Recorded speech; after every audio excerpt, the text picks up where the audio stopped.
बारे में सुना है? दरअसल तिहाड़ जेल हमारे देश की एक सबसे ज्यादा दरिंदगी से भरी हुई जगहों में से एक है। एक ऐसी जेल जिसमें आप गलती से भी नहीं जाना चाहोगे, क्योंकि इस जेल में हजारों की तादाद में रेपिस्ट, मर्डर, किडनैप और न जाने कितने बड़े बड़े क्रिमिनल्स हैं। और इस तिहाड़ जेल को मैं दरिंदगी से भरा हुआ सिर्फ उसके पनिशमेंट और उसमें रह रहे मुजरिमों की वजह से नहीं कह रहा हूँ, बल्कि इसलिए कह रहा हूँ क्योंकि आज मैंने इस तिहाड़ जेल के बारे में एक ऐसी डरावनी, दिमाग हिला देने वाली कहानी पढ़ी जिससे मैं थोड़ी देर के लिए तो सच में हिल गया था। एंड आई एम श्योर कि जो भी इस कहानी को अभी सुन रहा है वो भी इस कहानी को सुनने के बाद थोड़ी देर के लिए सदमे में जाएगा। इसलिए कहानी को स्टार्ट करने से पहले ही मैं वार्निंग दे दूं कि ये कहानी कमजोर दिल वालों के लिए नहीं है, लेकिन ये जरूरी भी है, इसलिए आप इसे एंड तक जरूर देखना। इसलिए बिना आपका ज्यादा टाइम वेस्ट किए हुए, हेलो गाइस, मेरा नाम है Avinash Kumar and welcome to Seekho official show horror stories. ये कहानी है सन 1993 की, जब तिहाड़ जेल के जेल नंबर 4 में एक नए कैदी की एंट्री हुई थी जिसका नाम था केतन। केतन अभी अभी वहां पर आया था, लेकिन उसे आते ही एक चीज समझ में आ गई कि इस तिहाड़ जेल के अंदर एक पूरा गांव जैसा बसा हुआ है। गांव लेकिन कैदियों का, दरिंदों का और शायद कुछ डरावने जीवों का। कैसे, आप स्टोरी में जानोगे। तिहाड़ जेल बहुत बड़ा था और हजारों की तादाद में उसमें कैदी थे। और जहाँ तक केतन की बात है, यानी ये जो लड़का जो अभी अभी जेल में आया है, उस पर आरोप ये था कि उसने 4 लोगों को बेरहमी से मारा, यानी उनका कत्ल किया। लेकिन जब वो अंदर घुसा तो उसे समझ में आया कि वही सिर्फ एक यहाँ सबसे डरावना कातिल नहीं है, यहाँ तो हजारों की तादाद में कातिल भरे हुए हैं और यहाँ पर उसे बच के रहना पड़ेगा। शुरुआत में केतन को नींद भी नहीं आती थी, क्योंकि उसे डर लगता था कि ये ऐसे खतरनाक कैदियों की जगह है और यहाँ पे मैं कैसे ही सेफ रहूंगा। लेकिन एक दिन केतन वहाँ की कैंटीन के पास जाता है। दरअसल वो अपना लंच करने के लिए वहाँ पर खड़ा था। तभी वो देखता है कि धीरे धीरे बहुत सारे लोग उसके पास आकर खड़े हो गए और सब लोगों ने आके केतन से पूछा, तू यहाँ पे नया है, क्या किया है तूने? तो वो बोलता है कि 4 लोगों का कत्ल किया है, यही आरोप है मुझ पे। फिर उस ग्रुप में से एक बंदा खड़ा हुआ और सामने आकर बोला, ये तो पुलिस कह रही है, अदालत कह रही है, लेकिन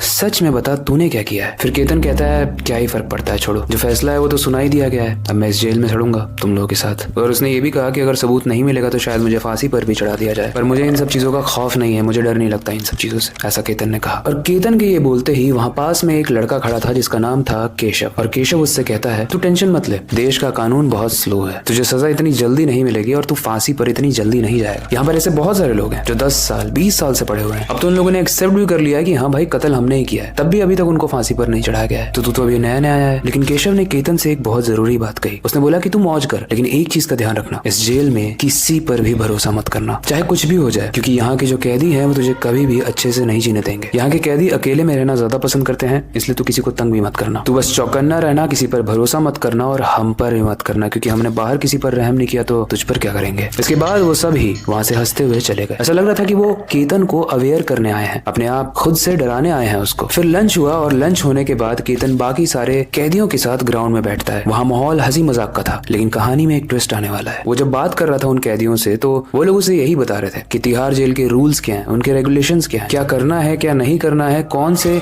सेल के पास जाना है और कौन से जेल नंबर के पास बिल्कुल नहीं जाना है। और बातों बातों में उससे भी पूछ लिया गया कि तू कौन से जेल नंबर में रहता है। केशव बोला, मैं जेल नंबर 4 में हूँ और सेल नंबर 205। लेकिन गाइस, जैसे ही केशव ने इस सेल नंबर का नाम बताया, सबके चेहरे की रौनक ही उड़ गई। सब हंसी मजाक कर रहे थे, लेकिन एकदम से सब कुछ स्टॉप हो गया, क्योंकि उन सबको ही इस जेल नंबर का इतिहास पता था। तभी पीछे से एक आवाज आई, केतन तुझे फांसी से डर लग रहा था ना, अब ये जेल नंबर ही तेरी फांसी है। जेल नंबर 4 में ऑलरेडी तेरी मौत खड़ी है और आज रात को वो तुझे बुलाएगी। उस वक्त केतन को ऐसा लगा कि ये शायद अंडरवर्ल्ड लोग जो यहाँ पर हैं, ये उनकी धमकी दे रहे हैं उसे, या फिर किसी और क्रिमिनल की धमकी दे रहे हैं जो तंग करता होगा। फिर जिस ग्रुप में वो बैठा हुआ था उसमें कुछ देर के बाद एक बुजुर्ग आदमी आकर बैठ जाता है और बोलता है, बेटा इंसानों से तो तुम रहम की भीख मांग सकते हो, लेकिन आत्माओं से कैसे मांगोगे? केतन हैरान हो गया और बोला, आत्मा? वो बुजुर्ग बोला, हाँ, बताया जाता है कि ये जेल जो तुझे मिली है ये 1942 में बनी थी और तब से लेकर आज तक यानी 1993 तक यही चीज बताई जाती है कि ये जेल नंबर 4 हॉन्टेड है। यहाँ पर ऐसी बहुत सारी प्रेत आत्माओं की हरकत होती है जो इंसानों की समझ से परे है, क्योंकि वहाँ पर रहने वाली आत्मा किसी को भी जीने नहीं देती। इसीलिए कोई भी कभी भी जेल नंबर 4 में नहीं जाना चाहता है। लेकिन तेरी किस्मत खराब थी, क्योंकि जब तू आया तो सारी ही जेल भरी हुई थी और तेरे लिए और कुछ खाली भी नहीं था। ये आत्मा वहाँ पर भटकती है और हर रात में वहाँ पर दस्तक देती है और जो भी वहाँ पर रहता है वो उस आत्मा की शक्ल देखने के बाद जिंदा नहीं रह पाता। ये सब सुनते ही केतन थोड़ा सा सहम गया। वो जेल नंबर 4 के पास अभी तक गया नहीं था, लेकिन अब जाने वाला था, क्योंकि रात होने का वक्त आ चुका था। शाम के कुछ 5 बजे और अब रात होने लगती है। सारे ही कैदी एक एक करके सोने लगते हैं। अब केतन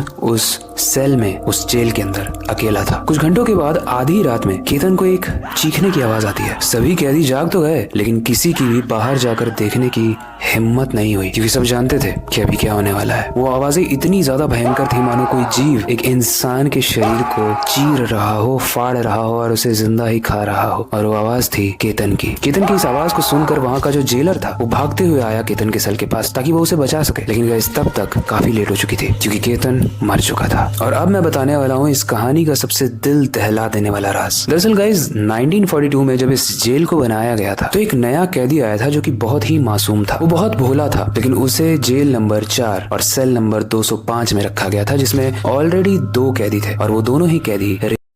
उस कैदी को मैं मासूम इसलिए कह रहा हूँ क्योंकि उस कैदी ने कुछ भी नहीं किया था। उसको मर्डर के इल्जाम में अंदर डाला गया था और वो काफी सहम के रहता था। लेकिन पहले ही रात जिस दिन वो आया था, उस रात उन दोनों कैदियों ने इस लड़के का रेप कर दिया। और ऐसा माना जाता है कि इससे पहले तक तो बहुत सारे कैदी एक सेल में रह सकते थे, लेकिन इस इंसिडेंट के बाद से हर कैदी को अपना एक अकेला जेल नंबर दिया गया, एक अकेला सेल नंबर दिया गया और एक से ज्यादा कैदी एक सेल में उसके बाद नहीं रह सकते थे, क्योंकि 205 में उस मासूम के बाद जितने भी कैदी आए सबकी ही मिस्टीरियस ढंग से मौत हो गई। और जब उनकी लाश का इंस्पेक्शन किया जाता था तो ये साफ दिखता था कि उनके साथ क्या किया गया है, जो उस मासूम लड़के के साथ किया गया था। और ऐसा माना जाता है कि एक बार एक इंसान आया जिसने उन दोनों को मार दिया और उसके बाद से उन दोनों ही रेप की आत्मा उसी सेल नंबर 205 और जेल नंबर 4 में भटकती है। दरअसल केतन जो इस कहानी में मरा उसको इस जेल नंबर 4 में नहीं रखा जाने वाला था, लेकिन सिस्टम में कुछ इशू हुआ जिसकी वजह से उसके नाम के सामने सेल नंबर 205 और जेल नंबर 4 दिखाया गया। और इस छोटी सी मिस्टेक की वजह से वहाँ जो उन दोनों की आत्माएं हैं उसने केतन को मार दिया। पहले कहानी काफी डिफरेंट थी और इससे ये साफ है कि ये जो चीजें होती हैं ये सिर्फ लड़कियों के साथ नहीं होती, किसी के भी साथ हो सकता है, क्योंकि दरिंदे किसी भी जेंडर